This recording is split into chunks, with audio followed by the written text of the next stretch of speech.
तर आत्ता बघितलं तर लास्ट फ्रायडेला आपण बघितलं असेल समजा, तर सोनं बघितलं तर 10% खाली पडलेलं, चांदी 37% एका दिवसात खाली पडलेली. ही काही पहिली वेळ नाहीये की सोनं आणि चांदी एवढी व्हॉलेटाईल आहे. 2011 ते 14चे समजा तुम्ही चार्ट्स काढून बघितले, तेव्हा पण असं घडलेलं होतं. मागच्या एका वर्षात समजा बघितलं तर सोन्याचा रिटर्न साधारण 70% आहे आणि चांदीचा रिटर्न 134% आहे. सोनं चांदी डायरेक्टली बघितलं तर ॲसेट नाहीये, बिकॉज त्यातनं काही आपल्याला अर्निंग्स मिळत नाहीत. तर समजा आपण व्हॅल्यू करायचं म्हणलं तर आपण रेशिओ चार्ट्सवर करू शकतो, जसं की Nifty to gold, Nifty to silver हे चार्ट समजा बघितले तर आत्ता क्लिअरली दिसतंय की ते खूप एक्सटेंडेड झोनमध्ये आहेत. आत्ता तरी गुंतवणूक करण्यात काही पॉईंट नाही, कारण इन्क्रिमेंटल रिटर्न्स खूप कॉम्प्रेस होतील. म्हणून ही वेळ आत्ता योग्य नाहीये सोनं किंवा चांदीमध्ये इन्व्हेस्ट करायची.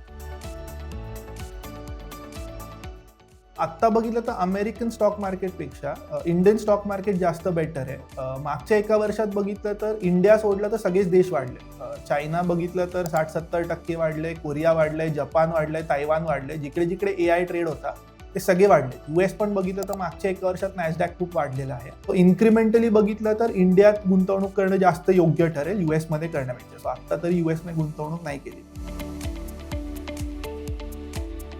मागच्या एका वर्षात बघितलं तर खूप लोकांनी सेक्टर फंड्स घेतले, जसं की एनर्जी फंड होता. असं 2-3 म्युच्युअल फंड्सने याचे एनर्जी फंड्स काढलेत. सेक्टर फंडमध्ये सर्वात महत्त्वाचं असतं की तुमची एंट्री आणि एक्झिट दोन्ही बरोबर आलं पाहिजे, जे फार कमी वेळेस जमतं.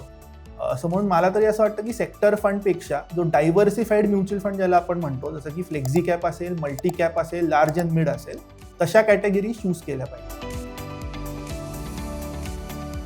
परवा आपण बघितलं तर ट्रम्पच्या ट्विट नंतर आणि मोदींनी पण ट्विट केलं, इंडिया आणि US ची trade deal at least both have acknowledge की ट्रेड डील आपण पुढे जातो आहे.